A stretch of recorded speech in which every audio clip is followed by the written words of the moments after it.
Oi. Olá, gente, bom dia para todos. E hoje o Resenha de Negócios está aqui na Energy Hub e na Sai do Papel com o CEO Luiz Mandarino. Ele vai contar um pouquinho para a gente todo esse pilar, todo esse conceito, as ações que são feitas em prol de toda uma comunidade, em prol do meio ambiente, da sustentabilidade. Luiz, bom dia, muito obrigado por você ter aceitado esse convite. Vamos apresentar o Luiz. Quem é o Luiz? Como surgiu toda essa ideia da Energy Hub, da Sai do Papel? Você pode falar um pouquinho pra gente? Claro, esse é um super prazer ter a oportunidade de conversar, fazer esse bate-papo super informal aqui e receber você aqui na nossa casa, né, que é o Arca Hub, que é o hub físico da Sai do Papel. Então, meu nome é Luiz Mandarino, eu sou engenheiro químico de formação, mas eu acabei indo para a área de negócios, desenvolvimento de novos negócios, e eu fui um executivo por mais de 20 anos na indústria de energia, principalmente na indústria de óleo e gás. Em 2019 eu fiz uma transição de carreira e tive o convite, eu brinquei que ia ficar um ano sabático, fiquei 15 dias, porque eu tive o convite da Sai do Papel para liderar e iniciar uma das unidades de negócios da Sai do Papel, que é o Energy Hub, que é um hub setorial de energia, né? Então, há quase 5 anos atrás, há 4 anos e meio atrás, eu diria que o Carlos Júnior, né, que é o CEO da Sai do Papel, ele foi um cara visionário, né, uma pessoa visionária, primeiro, por ter criado a Sai do Papel, que é uma empresa que iniciou a jornada dela em 2017, e atualmente a gente tem 4 grandes áreas de negócios hoje dentro da Sai do Papel. Então, a área de hubs, que a gente vai falar talvez um pouquinho mais à frente, há uma área de inovação corporativa, que a gente fala, produtos de inovação voltados para as empresas, ajudando as empresas a compor ou acelerar a jornada de inovação empresarial. Uma área que é a área de capital, que a gente fala, uma área de investimento em startups, então em gestão de veículos de investimento em startups. A gente fala que o modelo, né, de investimento em startups é um modelo muito interessante, né, como ativo de investimento, de desenvolvimento empresarial também. A gente passou nos últimos 15 anos essa revolução das startups dentro do mercado, principalmente colocando os empreendedores no holofote, né? Sim. Então, muitas vezes, um dos mecanismos necessários são os investimentos ligados a que a gente chama de venture capital. Então, a gente maneja esses pools de investimento e veículos de investimento como venture builders, exatamente para conseguir viabilizar esse desenvolvimento das startups, né? Então, não só com dinheiro, né, que é o ativo físico ali, né, a grana mesmo, mas também que a gente chama de smart money, que é aquele dinheiro inteligente, que é o contato, que é o conhecimento do setor, que é a possibilidade de abrir portas, que é muito necessário e muito importante que é o network, né, que a gente fala. Sim, exatamente. Então, esse é um item bastante crítico. Então, a área de hubs que eu comentei, né, hoje a Sai do Papel tem 4 hubs, um hub físico, que é o Arca Hub, que é esse lugar aqui que a gente está aqui no Rio de Janeiro. Gente, convido vocês a estarem conhecendo o Arca Hub, porque é maravilhoso, eu me apaixonei, assim. Com certeza, eu assim, já estendo o convite, a gente brinca aqui, né, que carioca normalmente, né, convida a não dar endereço, então vou dar endereço, Rua Jangadeiros 48, Ipanema, aqui segundo andar. Fiquem super à vontade aqui para estarem com a gente, é um prazer poder receber a audiência super qualificada aqui, tanto do teu canal quanto da TV, né, Onda. Então, assim, vai ser muito interessante a gente poder também aprofundar isso e ter também a possibilidade de conhecer os outros hubs setoriais. Então, o Arca é o hub físico, que os hubs setoriais da Sai do Papel estão inseridos, mas atualmente a gente tem o Energy Hub, que tem um pouco mais de 4 anos e meio de atividade. Então, hoje o Energy Hub é o maior hub de startups do Brasil em energia, são 180 startups conectadas atualmente no hub. Então, a gente tem 4 grandes mantenedores, empresas de referência dentro do setor de energia, estão aqui conosco, acreditaram no projeto do Energy Hub. E, obviamente, a gente tem mais 2 hubs, um hub de saúde, que transpõe esse mesmo modelo de conexão, que conecta startups e empresas dentro dos seus setores específicos. Então, iniciamos com a energia, depois fomos para a saúde e atualmente a gente tem um hub muito bem estruturado também, voltado para a área financeira, mas ligado à Web3, que a gente fala, ligado à parte de criptomoedas, ligado à parte de blockchain, né, de soluções, né, de segurança, blockchain. Então, é o Node Hub. Então, a gente tem o Health Hub de saúde, o Node Hub, que é o hub de finanças, né, voltado para o Web3, e o Energy Hub, que foi o hub precursor vamos dizer, desse movimento que eu tive a grande oportunidade de iniciar esse movimento aqui no Sai do Papel.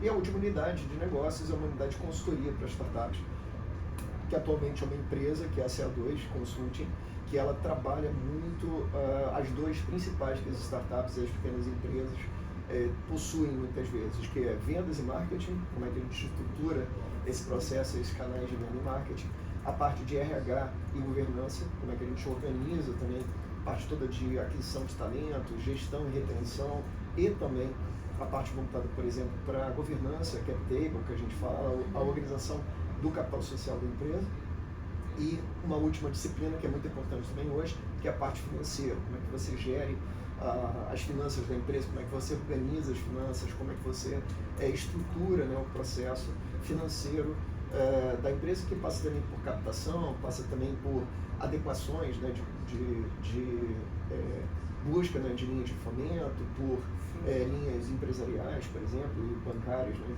de investimento. Então, esse eu diria ali que é o principal universo, né, que a Sai do Papel atua, são essas 4 áreas, uma área de consultoria para startups, hubs, a área de innovation e a área de capital.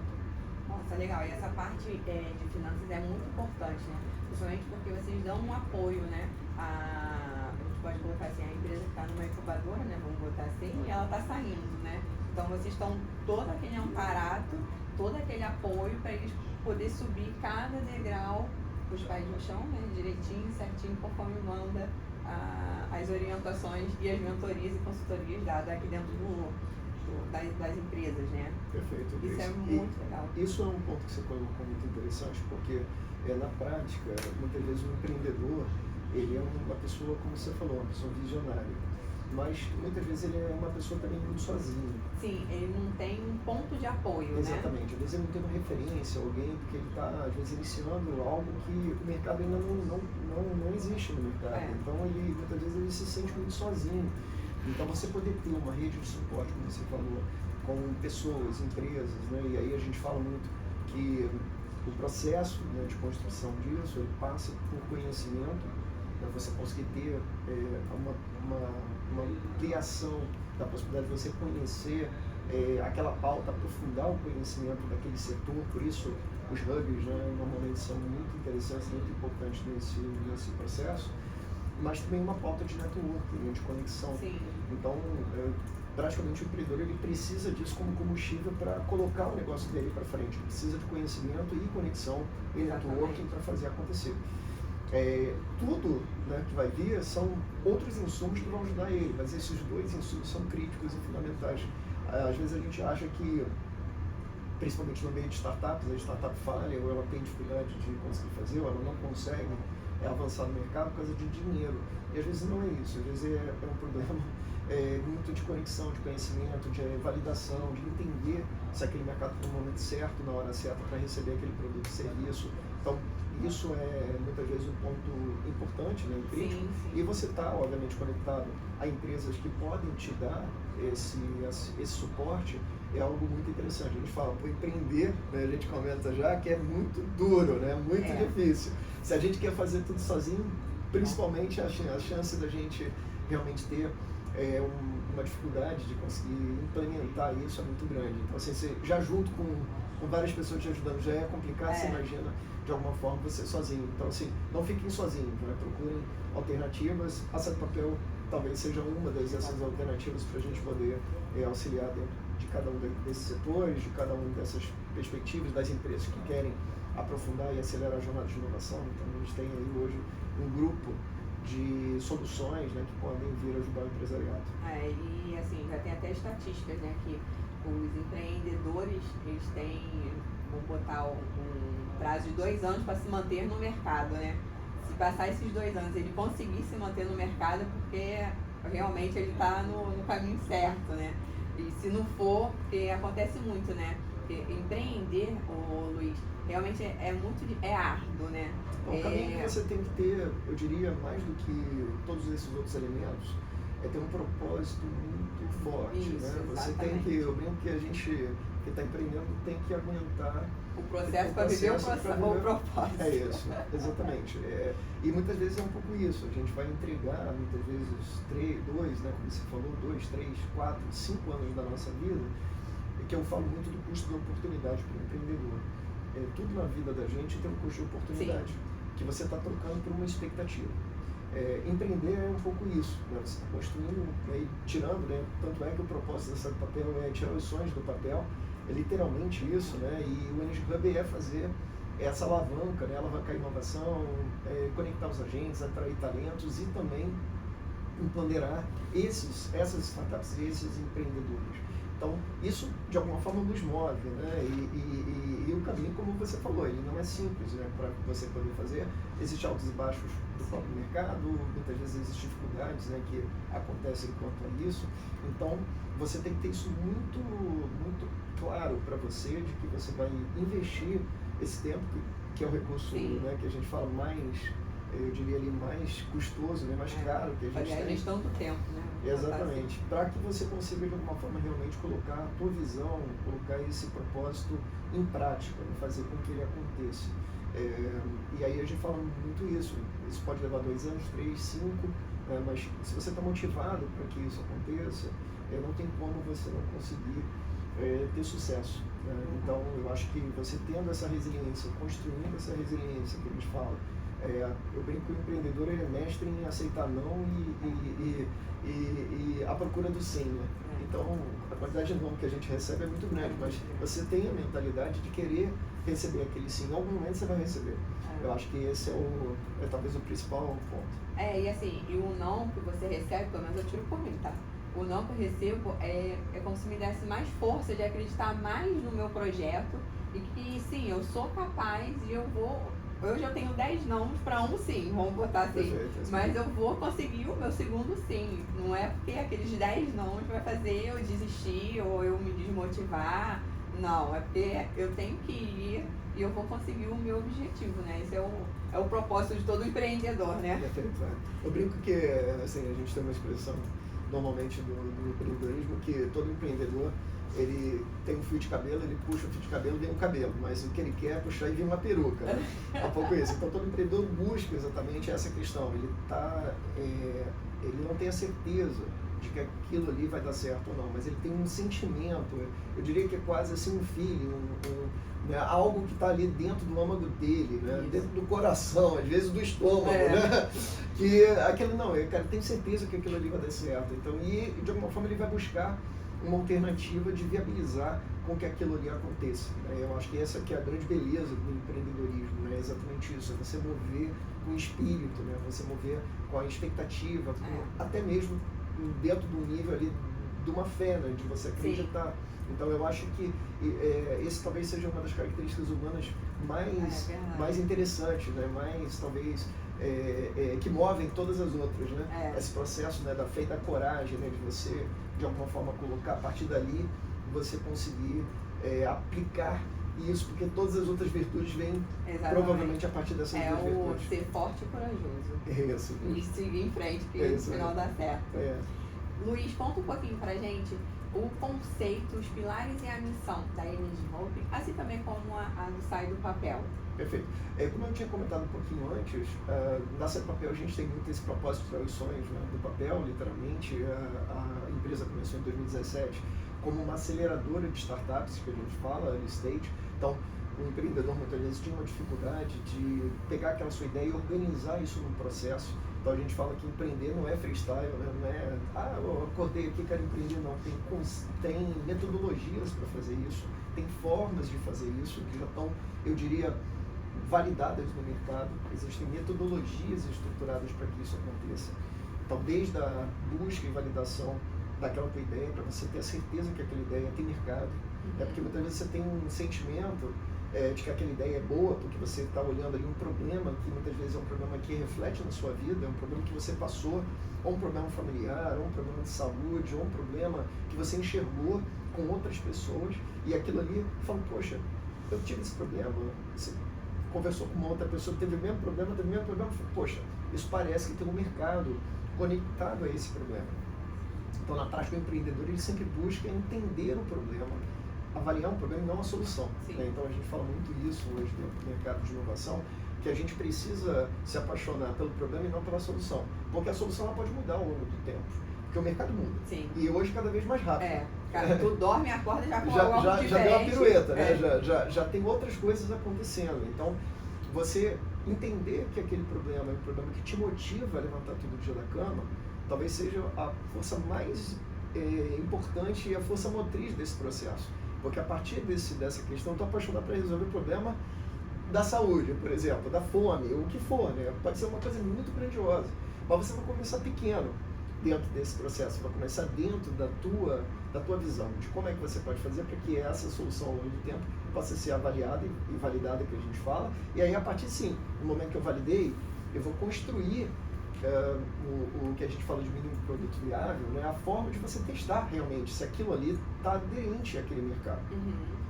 A partir dali, você testou, teve gente que olhou, usou, falou, pô, cara, legal isso aqui, gostei. Se tivesse aqui, eu compraria essa solução, né, que você desenvolveu. A partir daí, você vai buscar um mercado. Tá, mas quanto é que você pagaria por isso? Ah, paga R$1, R$10, R$1.000. Quanto é que você paga em relação a isso? A partir daí, você vai, que a gente chama de uma fase de tração, que é aquele momento que você começa a pegar os primeiros clientes, você ter as primeiras pessoas aderindo, né, à sua solução, por exemplo, o seu produto, o seu serviço. E a partir daí você vai construir mecanismos e formas de você ampliar a tua audiência, ampliar a quantidade de clientes que você está atendendo. Então, no início você vai estar atendendo 1, 2, 10 clientes, mas você quer atender 100, 1.000, 10.000, 1 milhão. Né? Então, como você faz esse processo de transição de um quantitativo de clientes de menor porte, clientes que você já consegue hoje manter, estruturar, ele está te dando feedbacks, né, que funciona a plataforma, que está bom, que está agregando valor, que está defendendo a tua solução, que está realmente resolvendo o problema que ele tem, e aí a partir daí você tem a condição de escalar, que a gente fala, né, que é a última fase desse processo de startup, que é fazer a escala dessa solução. Então você começa validando, criando um mínimo produto viável, uma forma de você testar isso no mercado, ir ao mercado. Depois que foi o mercado, vai ter gente querendo comprar, você vai começar a vender, e a partir dessas primeiras vendas você vai conseguir estruturar a empresa e a tua solução para que ela possa ter maior escala e conseguir atingir um público mais amplo. Aqui no Brasil, fora do Brasil, em qualquer processo local que você consiga atuar. Então, esse basicamente é o processo, e esse papel, de alguma forma, ela desenvolveu ao longo do tempo uma metodologia para ajudar exatamente em todas essas 4 fases. Então, todas as empresas normalmente que passam por aqui, e também do ponto de vista empresarial, você consegue adaptar essa lógica de construção de processos em cada uma dessas caixinhas, né, e fases, o que você deve fazer ou como você deve fazer para fazer esse estímulo. Hoje em dia no mercado a gente fala muito da inovação aberta, que é o quê? Que é a forma de você não sofrer sozinho. Então, até então, no passado, as empresas tinham muito a inovação fechada. Por quê? Porque era natural as empresas, eram mercados que mudavam de forma muito mais lenta, você tinha ciclos de transformação empresariais muito mais lentos. Então, se você hoje compara o tempo médio de uma empresa há 50 anos atrás e hoje, esse tempo médio de vida caiu 3 a 4 vezes, só para você ter uma ideia. Nossa. Então, a gente tinha empresas ali que tinham, né, empresas centenárias. Se você olhar atualmente, a empresa média dura em torno de 20 a 25 anos. Então, antigamente você tinha empresas durante 75, 100 anos. Né?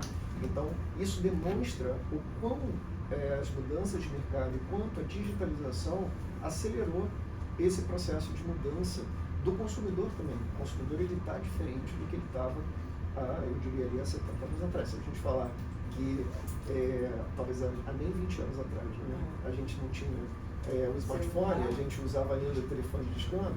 Então, você vê o quanto, né, essa mudança, a internet no Brasil chegou em 94. Então a gente... Era arriscado. Então, Não podia usar o telefone, porque senão... Exatamente. Ó, o pessoal que está nos assistindo É, aqui, que é, né, um pouco ali, não da geração da Grace, que a geração da Grace é muito jovem, mas da minha geração, eu diria, é um pouco nesse sentido. Pegou aí muito telefone discado, muita coisa. Se a gente... então usando a internet no telefone. Exatamente, senão cai a ligação, um pouco isso. Então, a gente viu o quanto, né, essa transição e essa mudança ocorreu, né, e isso tem muito a ver com a adoção de tecnologia. Então, enquanto em alguns mercados, né, levou ali anos para você ter 1 milhão de usuários, né, alguns anos na verdade, né, décadas até, hoje em dia você consegue ter 1 milhão de usuários às vezes em horas.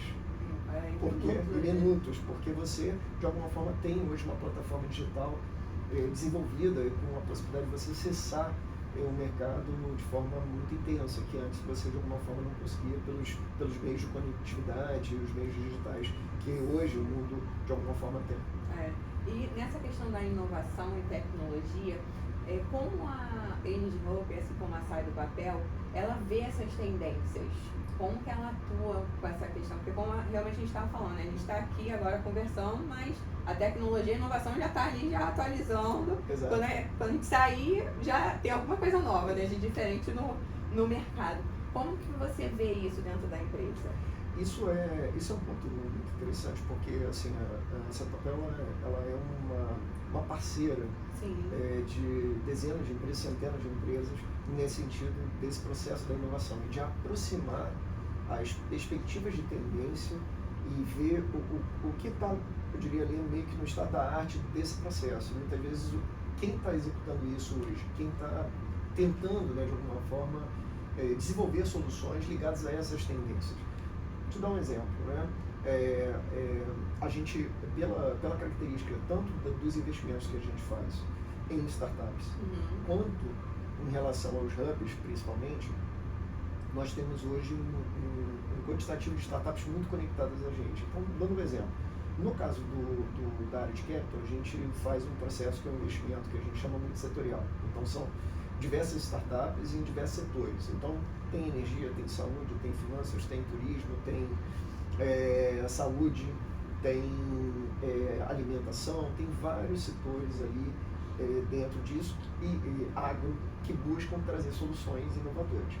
Normalmente essas soluções hoje, do ponto de vista de tendências, você olha muito das tendências ligadas às tecnologias, como você comentou. Então, hoje a gente fala que tem algumas tecnologias que são habilitadoras, são tecnologias que são a base para que você construa soluções, por exemplo. Então, dando um exemplo que está super badalado hoje em dia, que a gente passou, e a gente fala muito do hype, né, daquele momento que todo mundo fala de uma coisa que de alguma forma está acontecendo. A gente teve muito na pandemia uma tecnologia habilitadora que foi muito utilizada e talvez mobilizou e motivou muitas mudanças, que foi o metaverso. Né? Então é uma tecnologia que é a realidade virtual, a realidade aumentada, que de alguma forma naquele momento foi muito usada, muito aplicada, né? Porque eram os meios digitais, a gente não tinha como se comunicar, foi aquele grande hype. Não, agora o mundo vai virar todo digital, vamos estar todo mundo com os nossos avatares lá e tal. Mas essa tecnologia, ela viabiliza N outras coisas hoje em dia. Tá? Então, essa é uma delas. Então, é realidade virtual aumentada. Uma outra tecnologia que é habilitadora também que a gente fala é a robótica. Então, toda a parte de robotização. Então, a gente está vivendo essa era da indústria 4.0, de todo esse processo, de você ter tanto a perspectiva de você inserir sistemas autônomos, principalmente robôs dentro da indústria e dentro de vários outros setores. Né? Hoje é saúde, né? Você tem robôs que operam. Então, hoje tem diversas tecnologias nessa área. Blockchain, que a gente fala, é outra tecnologia habilitadora, que é a tecnologia para você poder construir e validar determinadas ações. Então, blockchain é desde a revolução dentro da finança, de você ter a digitalização monetária, por exemplo, você ter o dinheiro, né, que não ter mais dinheiro físico, né, e você ter um dinheiro digital, e esse bem, né, digital passa a ser isso, e isso utiliza sistemas de blockchain que garantem que esse dinheiro ele está lá e que você faz essa transação e ela é rastreável, por exemplo. Então, esse é o processo principal. Então, se aplica isso também para dezenas de setores, por exemplo. Se aplica para a saúde, você pode pegar todo o teu histórico médico e incorporar numa visão de blockchain, por exemplo, ter todos os exames lá, só você pode liberar esse exame para alguém, por exemplo. Então, essa é uma das aplicações. Isso para contratos, por exemplo, é muito utilizado, para você poder fazer compra e venda e ter a certeza que é isso.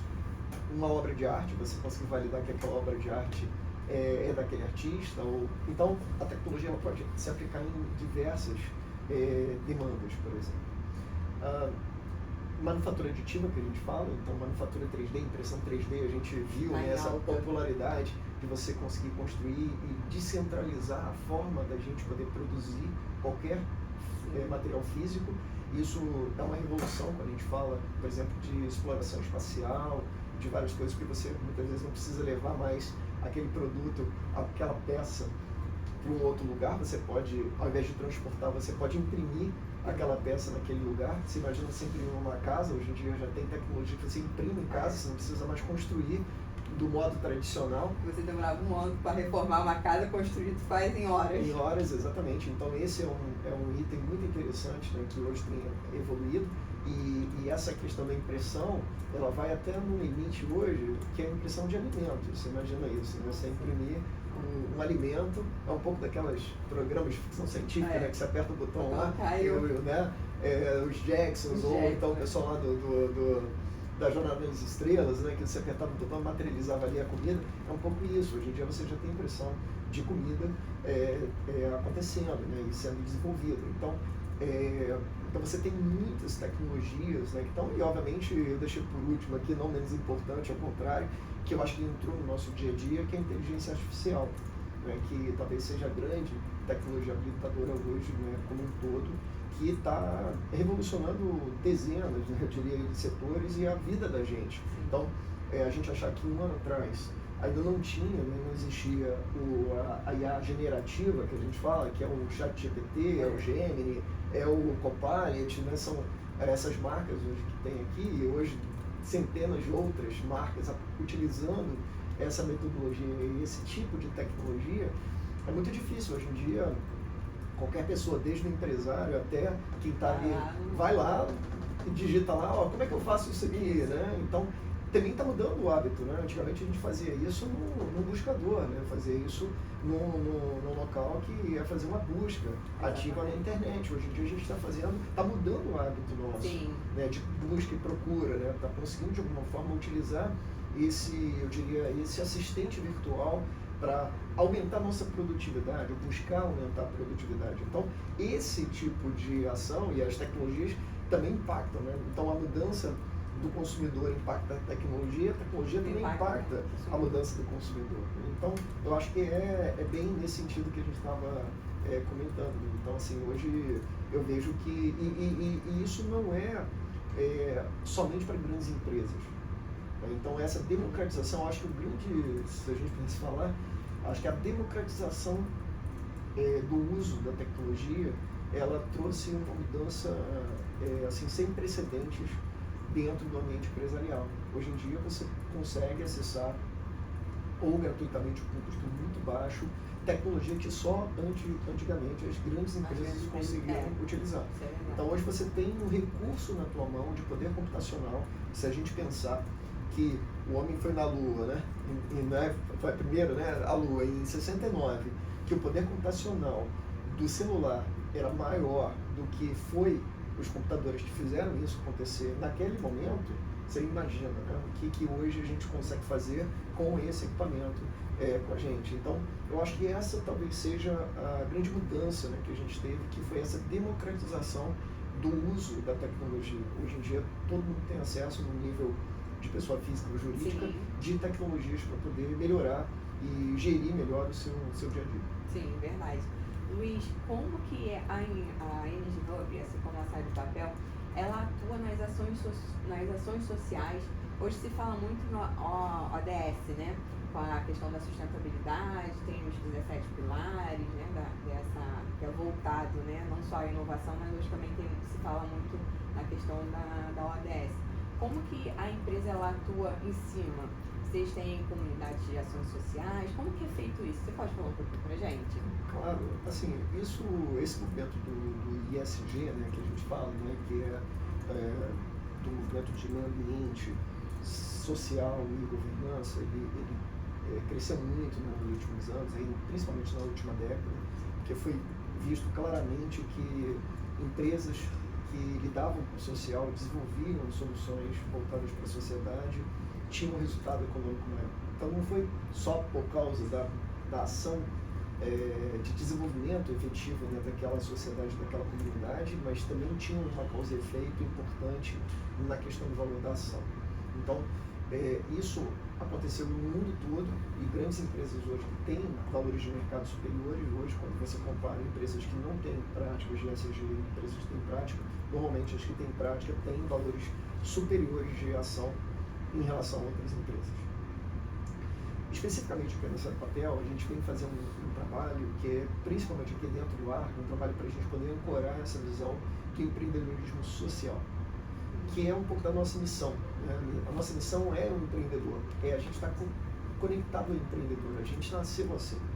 Os hubs, de alguma forma, têm um impacto muito grande dentro da comunidade empreendedora. Eu falo que as empresas são muito importantes, a gente fala do conceito que existe hoje dentro do que a gente chama de ecossistema de inovação, que é a conexão entre esses agentes. Você tem a conexão de 5 agentes que compõem qualquer ecossistema mundial, e não diferente aqui no Brasil também, dentro aqui do nosso estado. A gente tem os empreendedores, né, que é um pilar muito importante, mas a gente tem as corporações, que é outro stakeholder, né, que a gente fala, né, outro agente super importante. A gente tem as universidades, como também agentes críticos, engenharia e academia.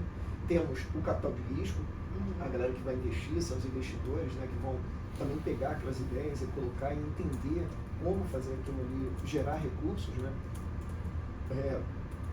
para a empresa e também para a sociedade, obviamente, e o governo. Então, esses 5 agentes conectados, eles formam um ecossistema de inovação, e quanto mais conectados e mais ações para executar essa conexão, mais forte aquele ecossistema, mais, eu diria ali, em harmonia aquele ecossistema vai estar. Então, hoje, né, e aí a gente olha pelo lado dos ODS, né, a gente trabalha muito fortemente, né, se a gente pega especificamente o Energy Hub, muito com o ODS 7, que é energia limpa e acessível, que é dentro desse objetivo de desenvolvimento sustentável, muito como eu consigo democratizar essa energia e essa energia poder ser limpa e acessível para todos. Hoje ainda não é realidade isso no Brasil e no mundo, né? Então isso é um ponto importante. Tem uma última estatística que a gente teve, você imagina, no Brasil 3% da população brasileira não tem acesso à energia hoje. A gente fala, não é 3%, né? É só 6 milhões de pessoas. Então você pensar que você tem quase uma cidade do Rio de Janeiro sem luz, e que vive sem luz, na verdade, então não pode ter o quê, né, quando a gente não tem luz? Acesso à informação. Não tem condição de ter uma geladeira. E também não consegue ter a possibilidade de conservar um alimento, por exemplo, e conseguir de alguma forma ter acesso a outros bens de consumo. De alguma forma muda, né, a característica como um todo da uma água gelada, né, um sorvete, né? Assim, coisas que parecem muito pequenas para a gente no nosso dia a dia, que a gente tem acesso, que a gente não liga, mas para quem não dá valor, né? Não dá valor, exatamente, né? Então o conforto térmico que a gente fala, então o Brasil é um país tropical, você imagina 40 graus ali, você não tem um ar-condicionado, um ventilador, você não poder usar esse tipo de conforto térmico. Então isso tem um impacto claramente no poder de compra e principalmente no índice de desenvolvimento humano daquela região. Então, isso é um impacto muito significativo, muito intenso, você não poder ter eletrodomésticos, não poder ter a base mínima do conforto que muitas vezes a gente acaba tendo e não conseguindo entender o que acontece. Normalmente, quando a gente tem um problema na nossa geladeira, você fica desesperado. Pô, como é que pode? Vai estragar tudo? Como é que é? Né? Então, você imagina você não ter essa opção. Então, a gente está falando de 6 milhões de pessoas. Então você imagina, né? E mais ainda, essas acessível, mas limpa também. Não adianta. A gente hoje tem visto as mudanças climáticas muito intensas. A gente viu o que aconteceu aqui no Brasil, no sul do Brasil. Sul, né? Foi uma coisa recente, né? Muito, né? Tem 6 meses, né? Aí foi fevereiro, a partir de fevereiro. Petrópolis então, também, no ano passado. Petrópolis, né? Exatamente. No sul foi, já teve um início, né, de questão, né, com muito menor intensidade em 2023, final de 23, né, setembro de 23. Tivemos agora no início do ano a intercorrência que até agora, né, o pessoal tem uma estatística indicando que o evento climático no sul do Brasil ele foi quase 10 vezes o que foi o efeito climático do furacão Katrina, né, lá nos Estados Unidos, que talvez tenha sido a maior catástrofe que a gente colocou, né, e que viu, né, e que acompanhou através nesse do sentido, né? Exatamente. Então assim, você imagina, né, algo que talvez 10 vezes mais importante, levou quase 10 anos, né, para esse processo acontecer. Então, esse é um item bastante importante, que é a mudança climática. Então, quando a gente tem esse pilar que a gente falou, acessibilidade, como é que eu levo essa energia de forma efetiva para todos, né, para todas as pessoas. E do ponto de vista de energia limpa, como é que eu consigo construir essa energia para todos de forma renovável e de forma sustentável. Então, conseguindo trabalhar as formas, né, de energia limpa, por exemplo, trabalhar uma biomassa, trabalhar uma energia solar, uma energia eólica, por exemplo, trabalhar um hidrogênio, outras fontes de energia que sejam viáveis para que você possa criar esse patamar, né, e diminuir o impacto das mudanças climáticas, o impacto da emissão de CO2, por exemplo, dentro do planeta. Então hoje tem muitos debates quanto a isso. Então o Energy Hub ele trabalha muito fortemente esse ODS 7, e aí boa parte das startups obviamente também tem impactos em outros ODS também, mas esse, principalmente pelas empresas de energia, eles estão olhando muito esse, né? Por outro lado, a gente tem aqui nessa papel, dentro desse movimento social, nós iniciamos, né, e aí uma das pessoas, né, que mentalizaram isso aqui foi a Renata Raj, que é a nossa head de Capital. Ela pensou, né, numa forma da gente poder conectar esses ODS aqui. Então a gente iniciou com um trabalho ligado ao ODS 1 e ao ODS 8, que fala muito sobre a possibilidade de você reduzir a fome, esse tipo de questão, e dar acesso a pessoas que precisam, né, dessa ação. Então hoje a gente tem uma parceria com a Paris Carita, que traz refugiados ou utiliza serviços de refugiados normalmente aqui. Então a gente usa catering, por exemplo, a gente usa, contrata, né, algumas mãos de obras aqui de ação para o Arca Hub, também vindas e advindas de refugiados. Então isso é uma forma da gente poder fazer essa conexão, abraçar e acolher. Então desde, né, ucranianos, sírios, né, pessoal que hoje passa por algumas guerras ainda, né, de forma efetiva, né, dentro do contexto. E talvez um dos maiores movimentos que a gente fez aqui, né, atualmente, né, que estão ativos, né, que é o Empreender com Arte, que é vamos dizer, um projeto que teve aí a curadoria do Rodrigo Franco, que é uma pessoa que está aqui com a gente também aqui dentro do Arca, assim, um super, né, não só design, mas um curador, né, de obras de arte, né, executa uma série de exposições, né, voltadas para isso, e a gente conseguiu montar e conjugar, né, com uma visão de atuar e ajudar o Investe Favela, que é uma iniciativa de empreendedorismo social hoje nas comunidades aqui do Rio de Janeiro, não só do Rio, mas principalmente, né, do Rio de Janeiro, que busca exatamente isso. Então essas obras de arte leiloadas, por exemplo, e toda essa conexão, a gente montou, né, um projeto para vender essas obras de arte, obviamente remunerar o artista, mas também parte desse valor poder doar para essas instituições. Então, uma parte foi para a doação do Instituto Caldeira, que foi muito afetado lá no Sul, que é uma alavanca de empreendedorismo, como é o Arca Hub aqui, era o Instituto Caldeira lá, e o próprio Investe Favela, que está buscando desenvolver soluções de empreendedorismo social, né, principalmente aquele empreendedor da comunidade que quer também tirar sua ideia do papel lá, como é que a gente consegue de alguma forma ajudar com esse movimento. Então a gente fala que é um pouco aquele beija-flor, né?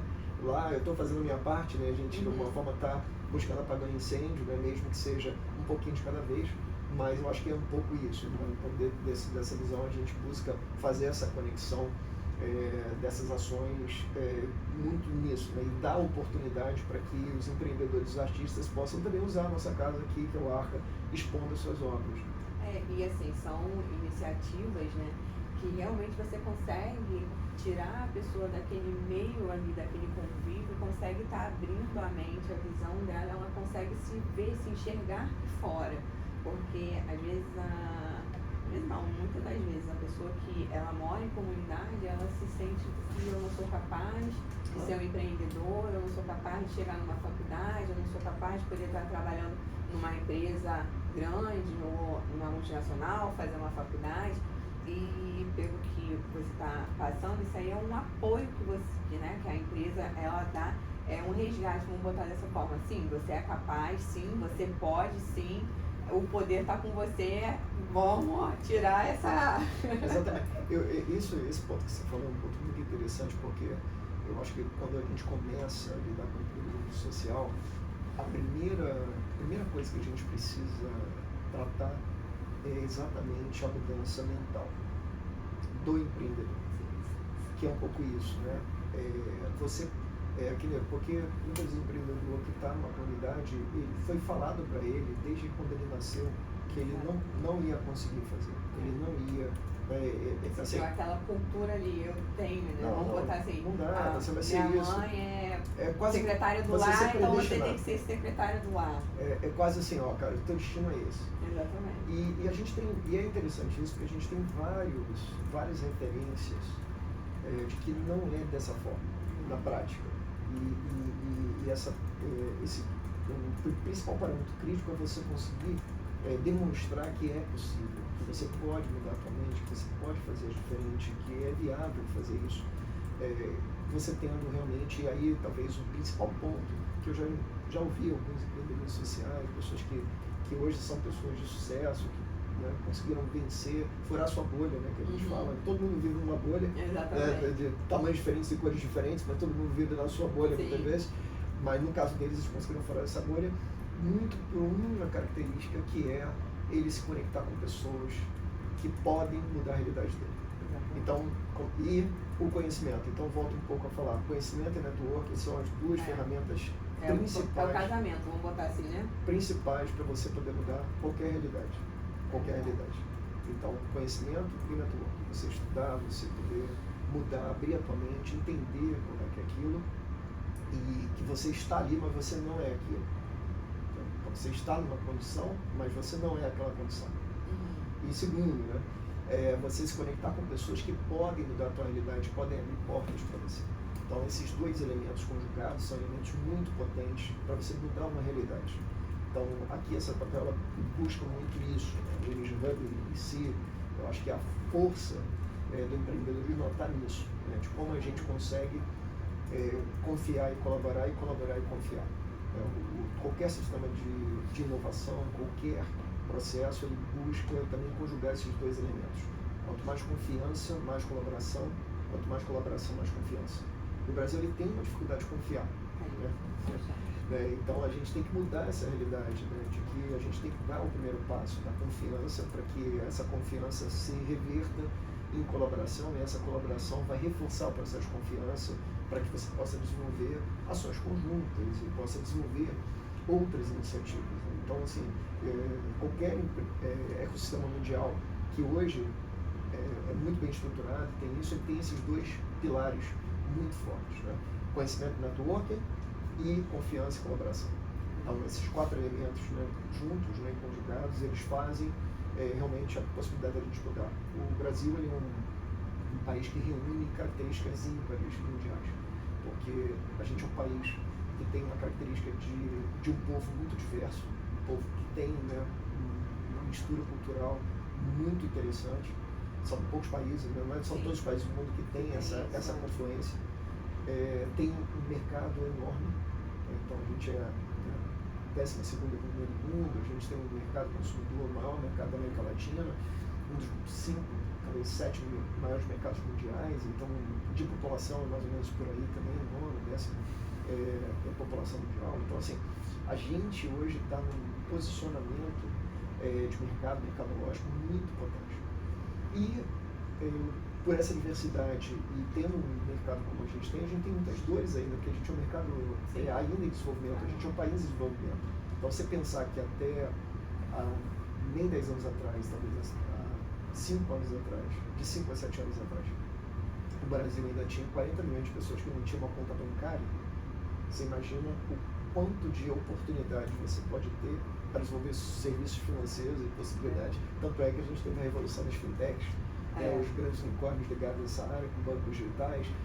Hoje em dia tem um leque de bancos digitais, né? Que é o mercado hoje. E que a burocracia que você encontrava para abrir uma conta do banco físico, de grandes nomes, de custos, hoje no banco digital você não tem. Então, assim, você abre a conta, assim, tirou a foto, foi, daqui a pouco tu recebe 7 dias, tu tá com o cartãozinho ali na sua conta. Então, isso facilitou muito, porque as instituições financeiras, elas faziam de uma forma, uma burocracia, assim, tão absurda, no meu ver, para mim não tem essa necessidade, que ela não abrangia, e dali ela não conseguia ver que aquela pessoa que hoje poderia estar colocando um depósito inicial de R$50, amanhã ela poderia estar colocando 50 mil. Claro. E é como se a instituição financeira não acreditasse no potencial daquela pessoa. É o que falta, né? A questão da confiança e de realmente acreditar. E aí veio os bancos aí digitais que pegou o mercado de uma forma que hoje em dia os digitais estão lá em cima e as instituições financeiras que a gente conhece, antigas, né? Acaba que estão até se moldando também pelas plataformas digitais, porque ficou num tete-a-tete, vamos botar assim, muito fácil. Esse mercado é um mercado que, quando você tem competição, você também gera um melhor mecanismo para os consumidores, né, evoluírem. Né? Então, assim, todo mercado evolui quando você tem um processo competitivo sadio, bem competitivo. Então, eu acho que isso que você comentou, e gerou hoje várias questões, o próprio Brasil, na área financeira, ele é muito avançado comparativamente com os outros do mundo. O próprio Pix hoje é uma revolução. Revolucionou o TED, o DOC. Exatamente. Assim, são poucos países hoje no mundo que têm o sistema financeiro brasileiro e essa base do sistema financeiro brasileiro viabilizando você construir soluções digitais. Por isso que o mercado de fintech no Brasil é tão desenvolvido. E que a gente tem que trazer esses cases também para outros mercados. Sim, né? Exatamente. O mercado de saúde também se desenvolveu muito, né, durante a pandemia.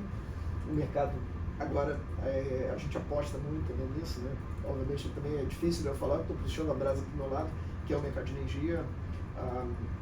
Em 2022, né, o principal fundo, né, hoje que tem praticamente gere o tamanho do PIB do Brasil, só para você ter uma ideia, que é o BlackRock, o Larry Fink, que é o CEO, né, desse banco, né, desse asset, né, de gestão financeira, ele falou que os próximos unicórnios mundiais não vão vir de plataformas de comercialização de sistemas de mídia digital, de mídias sociais, e vai vir de empresas que vão descarbonizar o planeta, que vão buscar soluções para ter um futuro mais sustentável. Então a gente acredita muito nisso, a gente está num bom momento, um momento muito propício para conectar as soluções de energia, por exemplo, no mercado e poder abranger isso para todas as empresas.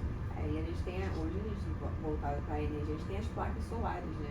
Que hoje tem empresas já estão se utilizando e você vê que é uma coisa que dá certo, que é uma coisa positiva, porque você tem um retorno positivo na questão dos valores, dos custos, e é uma energia limpa, né? Porque é o sol, ela se alimenta do sol, quando depois eu estiver errada, e você consegue estar utilizando, assim também como a gente tem hoje, a gente já tem os carros a bateria, né? Os carros elétricos. Que são os carros elétricos e não é tão poluente, né? Vamos botar de uma forma assim a camada de ozônio. Então, assim, são projetos e coisas que realmente estão acontecendo e que a gente vai se moldando a essas adaptações novas do mercado, das indústrias, dos segmentos, para que lá na frente a gente possa falar, não, valeu a pena todo esse trabalho, né, todo esse passo a passo que a gente está dentro, até mesmo para o futuro dos nossos filhos, nossos netos e por aí vai, né? Perfeito, tá legal, é isso mesmo, assim, o mercado, e tem muito para crescer ainda, né? Então, assim, as fontes renováveis ainda tem muito espaço.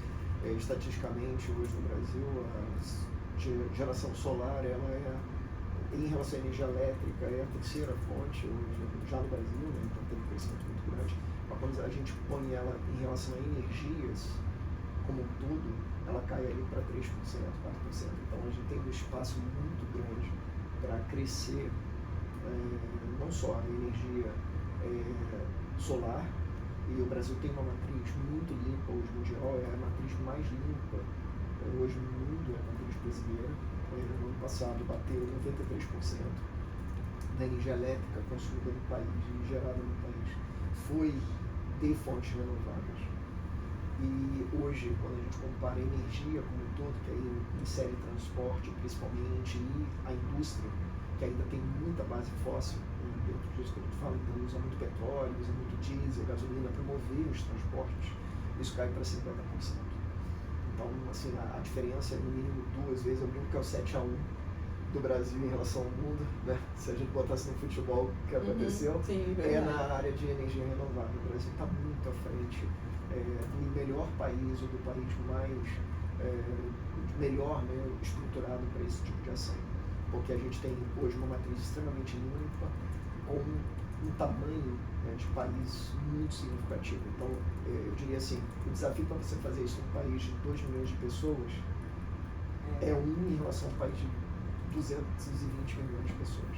Então, esse hoje é a grande reflexão dentro do país. Então, o Brasil ele tem ali um protagonismo mundial ligado a essa área de energia, tanto é que todos os debates, a COP30 vai ser aqui no ano que vem, a gente está tendo o G20 rodando aqui dentro do Brasil, né? E esse ano até esse ano, novembro, né? Agora em novembro. Aqui no Rio de Janeiro, né? O centro da discussão das soluções, né? Vão estar aqui também, né? Falando em relação às principais economias do mundo. Então, assim, tanto o Rio, né? Especificamente, quanto o Brasil, ele está nessa bola da vez. Então, assim, e isso eu acho que a gente precisa não deixar esse trem passar, né? Sim, dentro disso, né? Não deixar isso aí passar. Eu acho que a gente tem um espaço muito grande para atrair investimento, para atrair bons empreendedores, para desenvolver novas soluções para esse mercado. A gente tem hoje uma potência muito grande para isso. E como foi vamos falar da energia, houve um evento do Energy Summit. Fala um pouquinho como foi a Energy Hub, tá? Podendo participar, assim também como no Rio Innovation Week, né? Que, gente, eu acho foi fantástico quando eu vi o cachorrinho, que eu fiz carinho nele. Não era um cachorrinho pet, não, era um pet diferente, muito diferenciado. E ele balançou o rabinho pra mim, fiquei assim, ó, oi?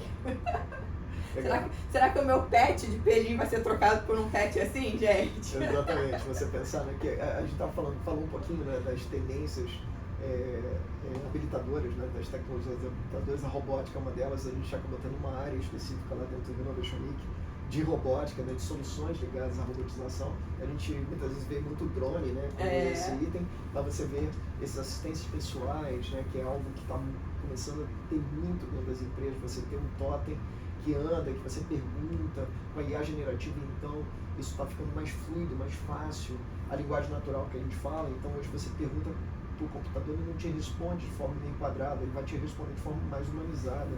Então você ter lá um robô, né, um cachorrinho robô, né, um pet robô, que vai te dar esse conforto, isso pode fazer muito sentido no futuro dessa evolução. Então a gente tem, e isso não é só nessa área, eu diria ali do entretenimento, né, por exemplo, que eu acho que a robótica conecta muito isso, também análise de serviço, mas também na área de inclusão, né? Sim. Então, você ter lá os membros biônicos, você poder dar acessibilidade para pessoas que até então tinham dificuldade de conseguir se comunicar, por exemplo, uma pessoa tetraplégica, por exemplo, você conseguir ter hoje sistemas que você consegue se comunicar com o mundo exterior, né? Então, eu acho que isso é algo muito bacana que a tecnologia, de alguma forma, conecta, né?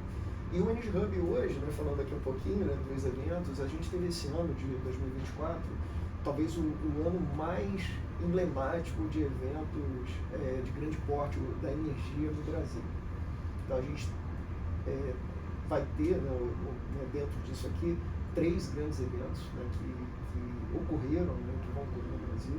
Então nós tivemos o Energy Summit, que foi um evento que motivou, né, foi um evento com a marca MIT, que é o Instituto, né, de Tecnologia de Boston, que é hoje o maior instituto, um dos maiores institutos de tecnologia hoje mundiais. Foram mais de 100 prêmios Nobel que saíram de lá do MIT, então assim, é uma instituição com centenas de anos ali, né, a gente coloca. Então, o Rio de Janeiro ele passou por 2 anos, de 2021 a 2023, eu tive a grande oportunidade de participar desse grupo que desenvolveu a metodologia do MIT aqui no Rio de Janeiro, dentro do ecossistema do Rio, para desenvolver o ecossistema de energia que a gente fala de classe mundial. Então, a gente poder ter um ecossistema de energia estruturado no Brasil e no Rio de Janeiro, que pudesse competir e atrair investimentos e atrair empreendedores no nível mundial, ser um dos top 5 ecossistemas mundiais de energia. Então, esse foi um trabalho que foi feito com uma metodologia do MIT, que a gente chama de MIT RIP, que foi o MIT RIP Rio, que é o desenvolvimento, a aceleração, né, o programa de aceleração regional do MIT, que acelera, a gente fala que ele pega uma cidade e transforma essa cidade numa startup. E tem uma metodologia para olhar aquela cidade como se ela fosse uma startup, entender os problemas daquela cidade e, a partir daí, propor soluções e construir soluções. Então, nessa época, a gente construiu um programa que foi o maior programa por 2 anos mundial de aceleração de startups em energia, foi o Energin. Tivemos uma criação do Rio Energy Bay, que foi um instituto que hoje opera no Mara Valley, que é hoje o principal ativo da América Latina de empreendedorismo e educação, hoje dentro aqui do Rio de Janeiro, um espaço fantástico, como tem o Arca Hub aqui em Ipanema,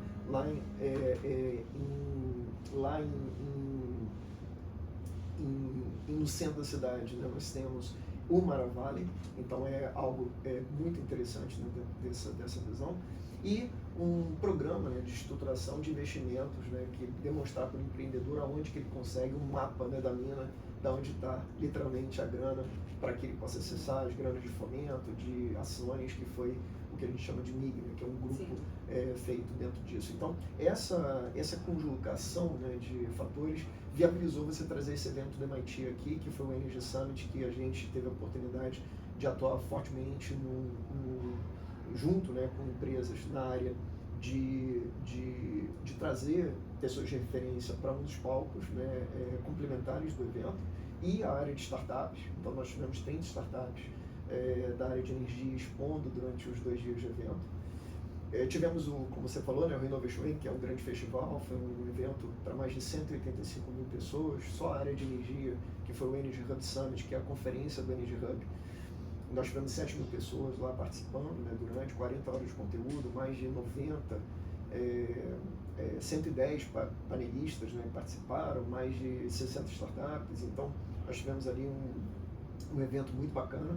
E vamos ter agora, né, então isso é evento em junho, em agosto e em setembro, fecha talvez esses grandes 3 eventos principais, que é o IAP Connection, que é um evento conectado à cadeia do óleo e gás, principalmente, que é a Rio Oil and Gas, que é um evento super tradicional, um evento a cada 2 anos, e esse ano vai ser o primeiro ano que vai ter uma conferência específica de inovação na energia, que é o IAP Connection, que é o hub de inovação do IBP, que é um hub setorial também, que de alguma forma está desenvolvendo essa solução, que o Energy Hub teve também a grande oportunidade de participar, organizando, né, lutando dentro do comitê de organização desse evento também, principalmente pelo lado das startups e da curadoria também de parte desse conteúdo. Então, eu acho que isso é muito importante, você ter primeiros eventos, porque esses eventos fazem isso, conexão e conhecimento. Exatamente. E trazem as pessoas para que a gente possa enxergar as pautas principais e as pautas necessárias para dentro do mercado, né? Como a gente pode, eu diria,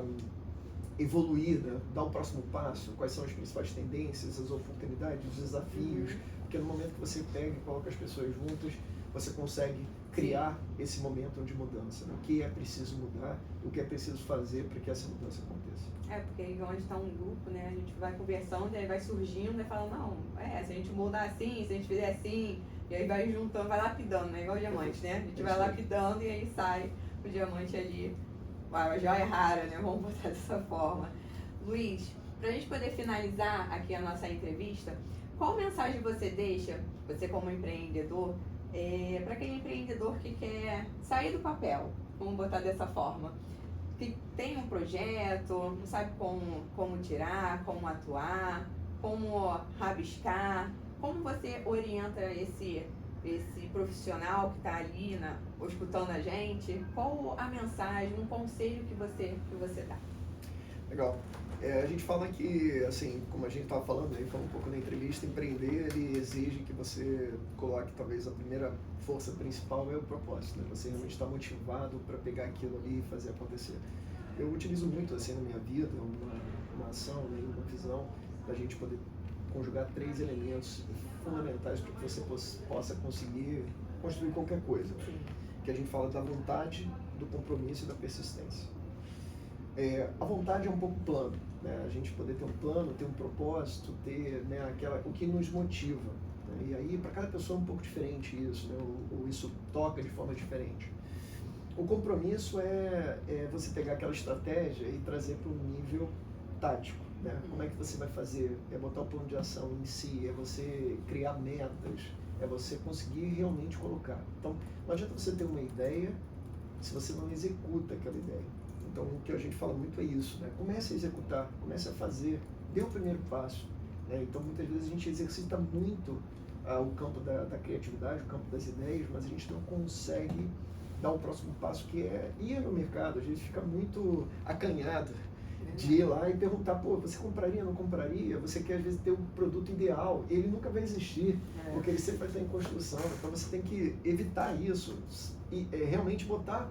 A gente tem uma expressão, né, que é de um grande, talvez um dos pais ali do empreendedorismo originais, que é sair do prédio, né? Você precisa sair do local onde você está, você tem que ir para a rua, você tem que ir para a rua literalmente, né? Então, essa é a parte do compromisso, né? E você ter essas metas estruturadas e fazer na prática as coisas acontecerem. E o último é persistência, porque não adianta você ter vontade de compromisso, ter a vontade de fazer aquilo, ter um plano, mas você não persistir. No primeiro não, você desistir. Então, você conseguindo conjugar esses 3 elementos, eu diria que você tem todas as ferramentas necessárias para você poder fazer e realmente tirar a tua ideia do papel. E aí, claro, você hoje tem possibilidade de acessar o Sai do Papel, por exemplo, das redes, né? A gente tem lá saidopapel.com.br, por exemplo, é uma forma de se conectar também aos programas de ação. Hoje em dia existem muitos programas gratuitos fantásticos para você poder se conectar e ter a possibilidade de fazer um programa de aceleração ou passar pelaquela metodologia, aquele processo de você tirar a ideia do papel e efetivamente fazer ela acontecer. Então hoje você tem muitos elementos disponíveis, gratuitos até, para que você possa evoluir esse processo, que seja presencialmente ou virtualmente. Então, busque nas redes, né, coloque lá programas de aceleração, você vai encontrar com certeza vários deles, especificamente em relação à energia. Se você é uma startup de energia, quer empreender em energia, o Energy Hub também está à disposição. A gente tem dentro também do canal da Sai do Papel, da página da Sai do Papel, a possibilidade de você ter, né, a área do Energy Hub, então você consegue entrar, fazer o contato com a gente. A gente também tem o LinkedIn, então se você botar Energy Hub, Sai do Papel SDP, você vai acessar o nosso LinkedIn, consegue mandar para a gente também uma mensagem. A gente tem um time aqui bacana, né, aqui para poder trabalhar. Tem o João, tem o Matheus aqui, que está aqui com a gente, nos acompanhando aqui, que vai dar todo o suporte, né, para você poder construir, né, essa ação. Então eu comento para vocês, não sofram sozinhos, né? Tem muitas opções ali, muitas ações para vocês estarem com a gente está mais do que à disposição para, pelo menos ali, colocar e, obviamente, como eu falei, deixar aqui o Arca Hub, né, para quem também quiser conectar, tanto no LinkedIn quanto no Instagram, né, Arca Hub Oficial no Instagram, e que dá para acessar todos os eventos, a galera que possa vir aqui, tem vários eventos abertos, e no caso no LinkedIn também, Arca Hub, você consegue acessar lá e também ver todo o conteúdo que a gente normalmente produz lá e os eventos também, para estarem conectados aqui à nossa rede, receber as news, né, poder Sim. de alguma forma começar a estar dentro desse ecossistema que foi montado aqui pela Sai do Papel. Então, gente, é sobre isso, né? Conteúdo muito... Tô muito satisfeita e muito grata pela sua entrevista de hoje, pelo nosso bate-papo, nossa resenha que nós tivemos. Todo o conteúdo eu vou estar colocando no meu canal do YouTube, que é o Grace Kelly Lopes, e também vou estar disponibilizando na TV Ondas Play, no quadro Resenha de Negócios. Então, eu aguardo vocês até a próxima entrevista. Beijo, galera. Obrigada, Luiz, mais uma vez. Eu que agradeço, Grace. Obrigado. Tchau, gente. Tchau, tchau. Foi.